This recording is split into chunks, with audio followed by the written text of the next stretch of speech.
हमें petrol diesel का उपयोग कम करना होगा। शहरों में जहां मेट्रो है वहां हम तय करें कि हम मेट्रो का ही उपयोग करेंगे। अगर कार में ही जाना जरूरी है तो फिर कार पूल करने का प्रयास करें और भी लोगों को साथ बिठा लें। अगर हमें कहीं सामान भेजना हो तो कोशिश करनी है कि वह ज्यादा से ज्यादा रेलवे गुड्स के जो ट्रेन होती है रेलवे की सर्विसेज से भेजें कि साल भर तक घर में कोई भी फंक्शन हो, कोई भी कार्यक्रम हो, हम सोने के गहने नहीं खरीदेंगे। मैं देश की अदालतों से भी आग्रह करूंगा कि ऐसी स्थिति आने पर देश हित में हमें कोई न कोई रास्ता निकालने की तरफ बढ़ना चाहिए। अगर हम तेल खाना कम करें ना तो भी वो देशभक्ति का बहुत बड़ा काम है। वोकल फॉर लोकल के मंत्र को लेकर चले। हम मेड इन इंडिया चीजें खरीदकर भी विदेशी मुद्रा बचा सकते हैं। नमस्कार, मेरा नाम आलोक है। आप लाइव स्ट्रीज देख रहे हैं। देश के प्रधानमंत्री नरेंद्र मोदी ने एक बड़ा ऐलान कर दिया है। देखिए, एक बड़ी बात कही है, देश की जनता से आह्वान किया है कि वो पेट्रोल डीजल की खपत कम करें। ये बड़ी बात है। देखिए, आज तारीख हो गई 10 मई 2026 और प्रधानमंत्री नरेंद्र मोदी ने इशारों में कहा है कि अब पेट्रोल डीजल की खपत को कम करना होगा। जो मेट्रो शहर में रहते हैं, जहां मेट्रो का परिचालन होता है, वो मेट्रो में चलें। यहां तक कि सोना नहीं खरीदना है, गोल्ड सोना, जहां फंक्शन हो रहे हैं किसी घर में, और अभी तत्काल 1 साल तक आपको इससे बचना है। 1 साल तक अभी आपको सोना नहीं खरीदना है, पेट्रोल डीजल की खपत कम करना है। क्या पेट्रोल डीजल के दाम बहुत बढ़ने वाले हैं? क्या बहुत ज्यादा बढ़ने वाले हैं? देखिए, जिस तरह से विश्व में हालात हैं, अमेरिका और ईरान के बीच में युद्ध चल रहा है, कई महीने हो गए लेकिन युद्ध समाप्त होने का नाम नहीं ले रहा है। तो ऐसे में इस बढ़ती हुई तेल की किरकिरी ने कई देशों को चिंता में डाल दिया है। कई देशों में पेट्रोल के दाम बहुत बढ़ गए हैं, बढ़े नहीं, बहुत बढ़ गए हैं। अब ऐसे में क्या भारत देश में भी पेट्रोल डीजल के दाम बहुत बढ़ेंगे? वो कह रहे हैं कोई सामान भी भेजना हो तो ट्रेन से भेजिए। प्रधानमंत्री नरेंद्र मोदी की पूरी बात आपको सुनाते हैं। सोना नहीं खरीदना है। देख, आपातकालीन स्थिति में देश को लोग सोना दान करते थे, दान करने की बात नहीं है, लेकिन फिलहाल आपको अभी सोना नहीं खरीदना है। प्रधानमंत्री नरेंद्र मोदी क्या कर रहे हैं, उनकी पूरी बात सुनवाते हैं। साथियों, आज भारत तेजी से विकसित होने के लक्ष्य की तरफ आगे बढ़ रहा है, लेकिन इस समय भारत कई विराट चुनौतियों का मुकाबला भी कर रहा है। साथियों, कोरोना काल के दौरान ही दुनिया सप्लाई चेन के बहुत बड़े संकट से गिर गई थी। कोविड के बाद यूक्रेन में युद्ध शुरू हो गया, उसने दुनिया की परेशानियां और बढ़ा दी।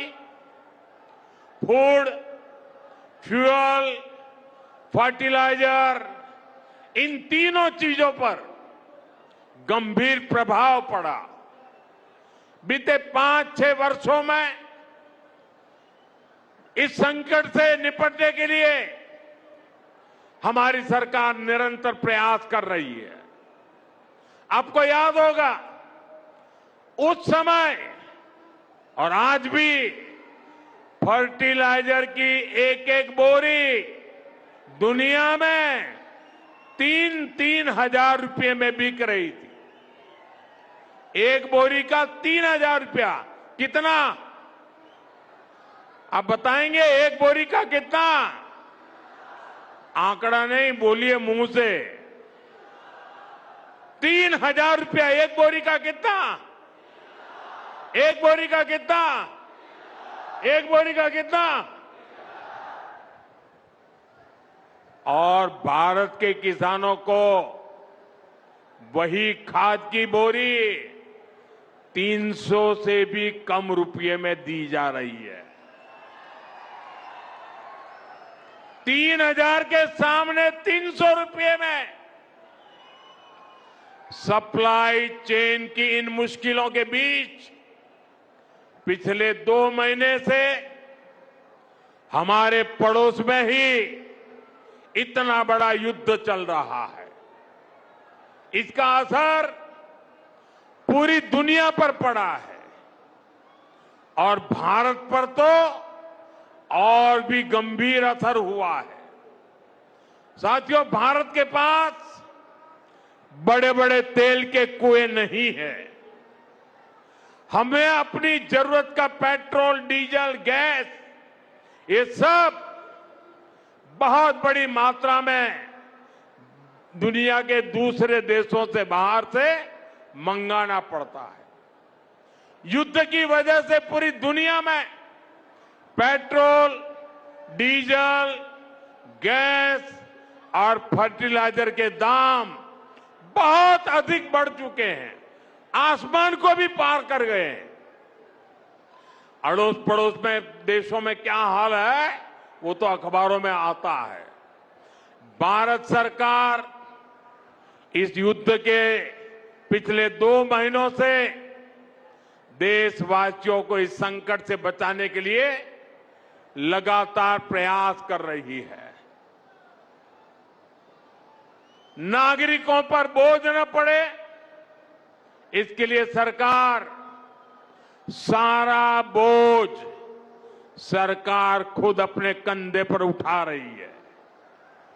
लेकिन साथियों, जब सप्लाई चेन पर संकट लगातार बना रहे तो हम कितने भी उपाय कर लें, मुश्किलें बढ़ती ही जाती है। इसलिए अब देश को सर्वोपरि रखते हुए, मां भारती को सर्वोपरि रखते हुए हमें एकजुट होकर के लड़ना होगा। हमें याद रखना है, देश के लिए मरना ही सिर्फ देशभक्ति नहीं होती है। देश के लिए जीना और देश के प्रति अपने कर्तव्यों को निभाना, वो भी देशभक्ति होती है। इसलिए वैश्विक संकट के इस समय में हमें कर्तव्यों को सर्वोपरि रखते हुए कुछ संकल्प लेने होंगे और उन संकल्पों को पूरे समर्पण भाव से पूरा करना होगा। जैसे एक बड़ा संकल्प है पेट्रोल डीजल का संयम से इस्तेमाल करना। साथियों, हमें पेट्रोल डीजल का उपयोग कम करना होगा। शहरों में जहां मेट्रो है वहां हम तय करें कि हम मेट्रो का ही उपयोग करेंगे, ज्यादा से ज्यादा मेट्रो में ही जाएंगे। अगर कार में ही जाना जरूरी है तो फिर कार पूल करने का प्रयास करें और भी लोगों को साथ बिठा लें। अगर हमें कहीं सामान भेजना हो तो कोशिश करनी है कि वह ज्यादा से ज्यादा रेलवे गुड्स के जो ट्रेन होती है रेलवे की सर्विसेज से भेजे, ताकि इलेक्ट्रिक रेलवे होने के कारण पेट्रोल डीजल की जरूरत नहीं पड़ती है। जिन लोगों के पास इलेक्ट्रिक व्हीकल है वो भी कोशिश करें कि इलेक्ट्रिक व्हीकल का ज्यादा से ज्यादा उपयोग करें।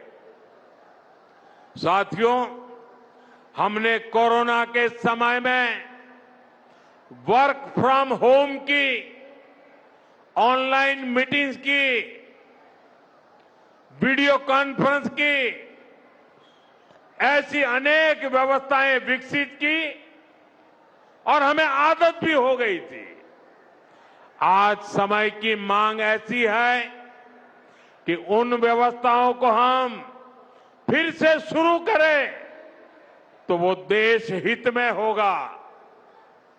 Work from home, online conferences, virtual meetings, इनको हमें फिर से प्राथमिकता देनी है। साथियों, आज जो संकट है उसमें हमें विदेशी मुद्रा बचाने पर भी बहुत जोर देना होगा, क्योंकि दुनिया में पेट्रोल डीजल इतना ज्यादा महंगा हो गया है, पहले से कई गुना ज्यादा कीमतें बढ़ गई है। तो हम सबका दायित्व है कि पेट्रोल डीजल की खरीद पर जो विदेशी मुद्रा खर्च होती है, पेट्रोल डीजल बचाकर हमें वो मुद्रा भी बचानी है। इसके लिए हमारे छोटे छोटे प्रयास भी देश की बहुत मदद कर सकते हैं। जैसे आजकल जो विदेशों में शादियों का, विदेशों में घूमने का, विदेशों में वैकेशन पर जाने का मिडिल क्लास में कल्चर बढ़ता जा रहा है। हमें तय करना होगा कि जब ये संकट का काल है और हमारी देशभक्ति हमें ललकार रही है, तो कम से कम 1 साल के लिए हमें विदेशों में जाने की बातों को टालना चाहिए। भारत में बहुत सारी जगह है, वहां हम जा सकते हैं। बहुत कुछ भारत में किया जा सकता है। इस बेटी को नीचे बिठाइए, उसे थक जाएगी। उस बेटी को बिठाइए। वो थैंक यू बेटा, थैंक यू। बैठिए, आप नीचे बैठिए। मैंने देख लिया बेटा, उसको देख लिया। अब आप बैठ जाइए। हाँ, इस छोटी बच्ची को क्यों परेशान करते हो भाई? इन बच्चों को बैठने दीजिए प्लीज। बच्चों को परेशान मत कीजिए जी। साथियों, हमें विदेशी मुद्रा बचाने के जो भी रास्ते हम लोग अपना सकते हैं, हमें बचाना होगा। साथियों, गोल्ड यानी सोने की खरीद एक और पहलू है जिसमें विदेशी मुद्रा बहुत अधिक खर्च होती है। एक जमाना था जब संकट आता था, कोई युद्ध होता था, तो लोग देश हित में सोना दान दे देते थे। आज दान की जरूरत नहीं है, लेकिन देश हित में हमको ये तय करना पड़ेगा कि साल भर तक घर में कोई भी फंक्शन हो, कोई भी कार्यक्रम हो, हम सोने के गहने नहीं खरीदेंगे, सोना नहीं खरीदेंगे। विदेशी मुद्रा बचाने के लिए हमारी देशभक्ति हमें चुनौती दे रही है और हमें इस चुनौती को स्वीकार करते हुए विदेशी मुद्रा को बचाना होगा। साथियों, ये समय एक और बड़े सबक का भी है। एक समय था जब हम कॉपर एक्सपोर्ट करते थे, लेकिन आज भारत के सामने स्थिति ऐसी बन गई कि अब हमें कॉपर को भी इंपोर्ट करना पड़ता है। हमारे देश में हड़तालें करवाकर कॉपर प्लांट्स को ठप करवा दिया गया और अब हालत ये हो गई कि हमें कॉपर बाहर से मंगाना पड़ता है और उसमें विदेशी मुद्रा खर्च होती है। इसलिए मैं ऐसे सभी श्रमिक समूह मजदूर संगठनों से भी कहूंगा कि हमें ऐसी बातों का जरूर ध्यान रखना चाहिए। भारत को आत्मनिर्भर बनने से जो भी कदम रोकते हैं, उनमें हमें दूरी बनानी होगी। और जो लोग ऐसी साजिशों में जुटे हैं, उन पर भी कड़ी नजर रखनी होगी। मैं देश की अदालतों से भी आग्रह करूंगा कि ऐसी स्थिति आने पर देश हित में हमें कोई ना कोई रास्ता निकालने की तरफ बढ़ना चाहिए। साथियों, ऐसे ही खाने के तेल का भी है। इसके आयात के लिए भी बहुत बड़ी मात्रा में हमें विदेशी मुद्रा खर्च करनी पड़ती है। हर परिवार अगर खाने के तेल में खाने का तेल का जो उपयोग करता है, अगर वो कुछ कमी करे, मैंने बार बार कहा है 10% कम करो। अगर हम तेल खाना कम करें ना, तो भी वो देशभक्ति का बहुत बड़ा काम है। आप देश सेवा में योगदान दे सकते हैं और इससे देश सेवा भी होगी और देह सेवा भी होगी। इससे देश के खजाने का स्वास्थ्य भी सुधरेगा और परिवार के हर सदस्य का स्वास्थ्य भी अच्छा रहेगा। साथियों, विदेशी मुद्रा की खपत वाला एक और सेक्टर हमारी खेती है। हम बहुत बड़ी मात्रा में बाहर से केमिकल फर्टिलाइजर इंपोर्ट करते हैं। केमिकल फर्टिलाइजर खेती के कारण हमारी धरती मां को बहुत पीड़ा हो रही है। हमारे खेत बर्बाद हो रहे हैं। अगर आज हम अपने खेत को नहीं बचाएंगे तो भविष्य में फसलों पर भी खतरा आ जाएगा। इसलिए बहुत जरूरी है कि हम केमिकल फर्टिलाइजर की खपत 25%, 30%, 40%, 50% उसको घटाए, आधी कर दें और हम उसके साथ साथ नेचुरल फार्मिंग की तरफ बढ़े। हम फर्टिलाइजर का उपयोग कम करके विदेशी मुद्रा भी बचा सकते हैं और साथ साथ अपने खेत को बचा सकते हैं, हमारी ये धरती मां को बचा सकते हैं। और यह हमें करना ही होगा।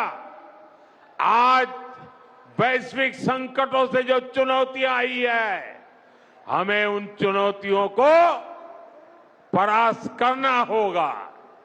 साथियों, भारत सरकार खेतों में डीजल पंप की जगह सोलर पंप की योजना चला रही है। हम खेतों में डीजल पंप की जगह सोलर पंप का उपयोग करने का जोर देना होगा। मैं कोविड काल में भी आग्रह करता था कि हम स्थानीय चीजें खरीदें, वोकल फॉर लोकल के मंत्र को लेकर चले। हम मेड इन इंडिया चीजें खरीदकर भी विदेशी मुद्रा बचा सकते हैं। तो प्रधानमंत्री की पूरी बात आपने सुनी है। देखिए, जिस तरह से उन्होंने देश के लोगों से आह्वान किया है, आग्रह किया है, आपने सुना है। आने वाले समय में क्या कुछ कड़े फैसले भी लिए जाएंगे। इसी हफ्ते जो कैबिनेट की मीटिंग होगी केंद्र सरकार की, नरेंद्र मोदी की अध्यक्षता में, क्या उसमें कुछ कड़े निर्णय लिए जाएंगे?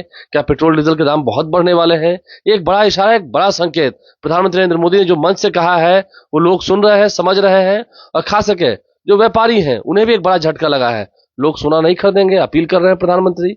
पेट्रोल डीजल की बचत करें, एक कार में ही सवार होकर अगर 3-4 लोग हैं तो ऑफिस जाएं, मेट्रो का इस्तेमाल करें। आप समझ रहे हैं नरेंद्र मोदी के कहने का अर्थ क्या है, कितने दूर तक इसका मतलब निकाला जा रहा है। हमारे चैनल को सब्सक्राइब कर लें, साथ साथ फेसबुक पेज भी लाइक करें। धन्यवाद।